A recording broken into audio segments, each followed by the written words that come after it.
ಬಳಪ ಹಿಡಿದ ಭಗವಂತ ಇರುತ್ತಾನೆ ನಮ ಸುತ್ತ ಅವತಾರ ನಾನಾ ರೂಪವೋ ನಮ್ಮೆಲ್ಲ ಹಣೆ ಬರಹ ತಿದ್ದಿ ಬರೆಯಲು ಕತ್ತಲೆಯಿಂದ ಬಹಂತ ನಮ್ಮ ಕೈಯ ಹಿಡಿಯುತ್ತ ಕರೆದೊಯ್ದ ಬೆಳಕು ತೋರಲು ಭಯವಾಗಿ ಗದರೋದು ನಮ್ಮ ಬೆಳೆಸಲು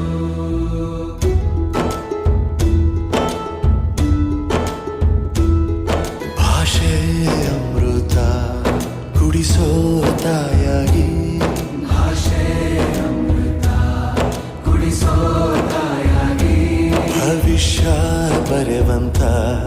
ತಂದೆ ನೋವಾಗಿ ಬರೆವಂತ ತಂದೆ ನೋವಾಗಿ ಚಂದದ ಜೀವನ